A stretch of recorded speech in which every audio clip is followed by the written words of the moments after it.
Welcome to the Deep Dive.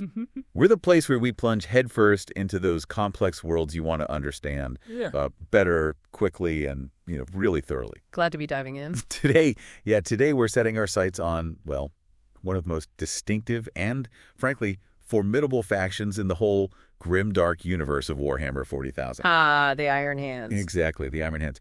Our mission today, to really unpack their unique, often quite tragic origins, explore their relentless, almost chilling pursuit of machine perfection. It is pretty chilling when you think about it. Right.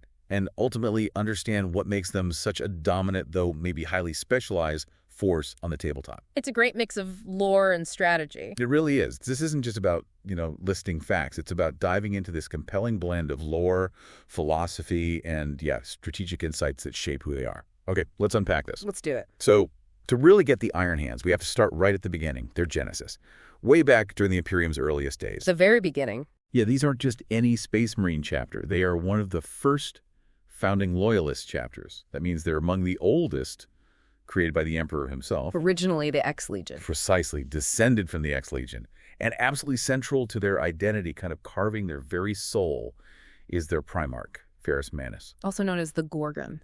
Exactly, the Gorgon. That name alone, evoking that terrifying mythical creature, it really hints at his formidable, almost unyielding nature. And their homeworld, Medusa, plays a huge part too. Oh, definitely. It's depicted as just brutal, an unforgiving place, and it profoundly shaped the character of his sons, the Space Marines who came from there. So right from the start, you have this harsh environment and this incredibly stern leader. Forging a warrior culture that's just, unlike any other, really. But what's truly fascinating here, I think, is how that unforgiving nature of Medusa and the really uncompromising philosophy of Ferrus Manus fused together to create such an extreme, almost unique perspective on the biological form, what they call the weakness of the flesh. That phrase says it all, doesn't it? It really does. For the Iron Hands, their defining characteristic isn't just like cold logic, but this profound, almost visceral disdain for any perceived biological imperfection. So it's not just a preference. No, not at all. It's an active,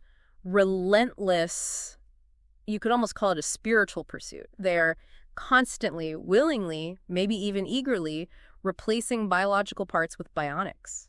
Machine components. Yeah. So every implant is deliberate. Exactly. It's a conscious step away from what they see as biological vulnerability. It's a testament to a harsh reality they experience and maybe a desperate attempt to control the chaos, the fragility inherent in just being alive. A kind of pessimism about life itself. A deep pessimism, yeah. It creates this striking contrast with other Imperial factions who, still revere the human form, flaws and all. So their whole look, their lore. It all screams unyielding. A metallic stoicism etched into every bionic limb. It reflects this complete dedication to the machine.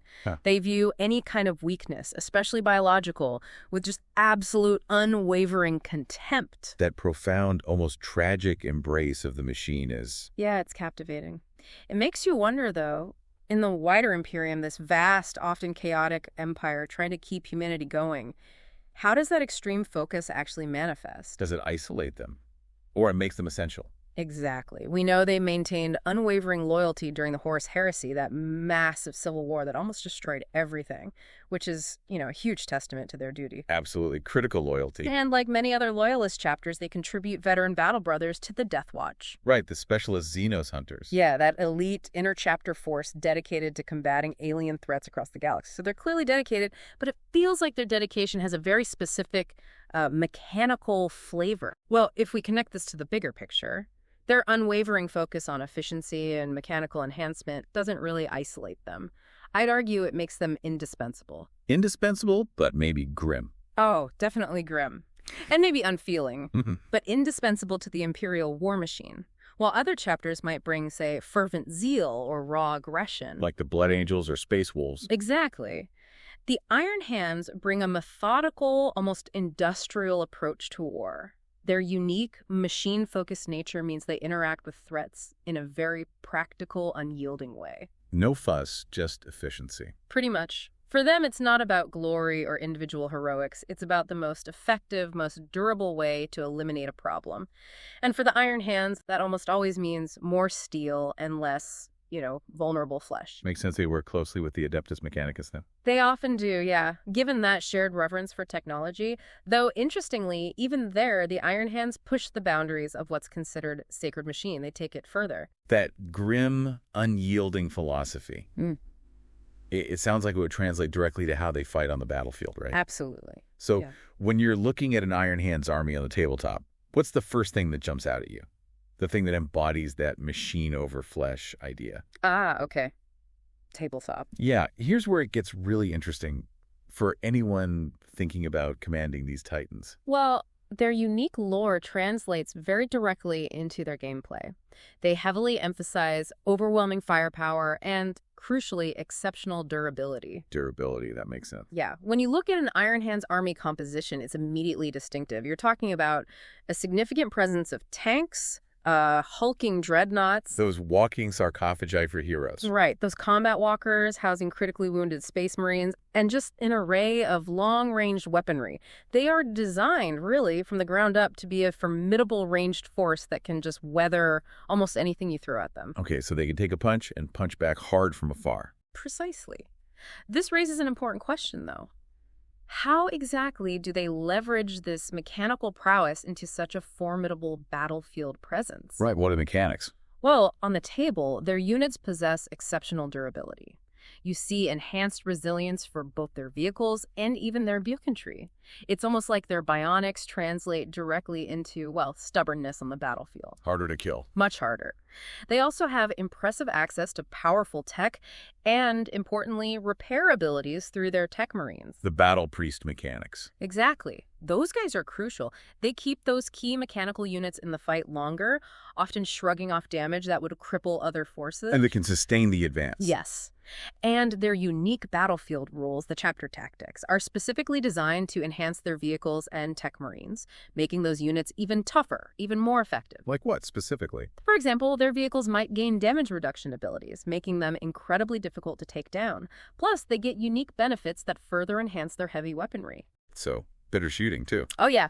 Turning their gun lines into these walking, rolling batteries of destruction that can just devastate an enemy from afar. Wow. And to top it off, they even have their own Iron Hands-inspired detachment in the current rules. This offers significant advantages specifically to mechanical units, tech marines, dreadnoughts, tanks.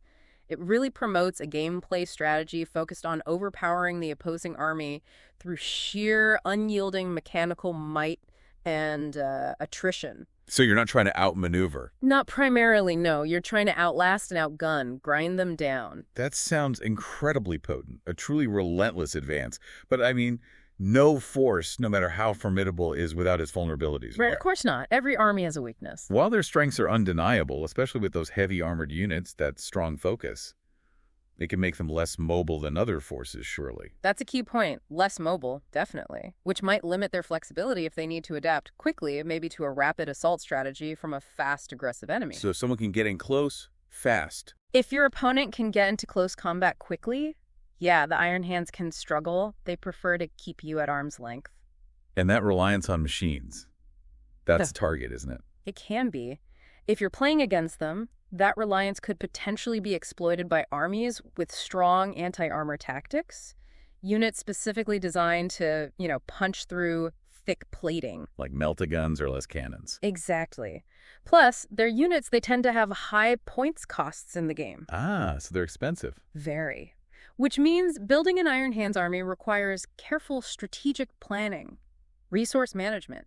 You're bringing elite, costly units, so you absolutely need them to perform efficiently. You can't afford losses. Makes sense. Fewer units on the board. Right. And finally, let's be honest, their limited melee capabilities mean they're generally not looking to get into a brutal close-quarters brawl compared to some other Space Marine chapters. They'd rather shoot it out. They definitely prefer to let their big guns do the talking. Okay, you've hit on some crucial strategic points there. So what does this all mean when we look at them in the broader context, compared to other chapters? Well, their gene seed philosophy really sets them apart from most others. Unlike, say, the Blood Angels, who have to contend with the Red Thirst, that gene flaw leading to, berserk fury. Right, battling their inner demons. Where the space wolves, with their curse of the wolfen, turning them into feral beasts. The Iron Hands aren't battling an inherent biological corruption like that. Their issue is different. It's their active choice, a deliberate philosophical stance to replace biological parts with machinery, to overcome what they perceive as the weaknesses of the flesh. It's a proactive, deliberate transformation, an ongoing process towards this perfected, emotionless, mechanical form. It's a choice, not a curse they fight against. Precisely.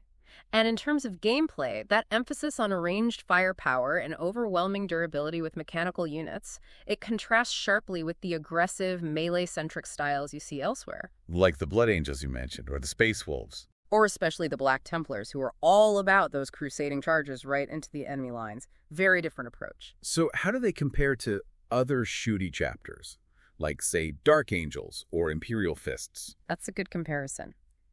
While chapters like the Dark Angels are also known as a shooty faction, maybe with plasma, and the Imperial Fists excel in ranged combat and defense with their bolters, the Iron Hands carve out a really distinct niche. How so? Their specialization is specifically in their mechanical units, the tanks, the dreadnoughts, and the synergy they gain from their tech marines, keeping those things going. It gives them a unique flavor of ranged strategy that focuses on grinding down the enemy through sheer resilience and firepower. The mechanical synergy is the key difference. I think so, yeah. And when you think about their elite nature, these costly but incredibly durable units, they share some parallels with forces like the Adeptus Custodes. The Emperor's own bodyguards. Right, or the Grey Knights, the Demon Hunters. They're not about overwhelming number. They're about bringing an incredibly tough, highly specialized, elite force to the battlefield that can weather incredible punishment and still deliver devastating firepower. An anvil that shoots back. Hard. A very good way to put it.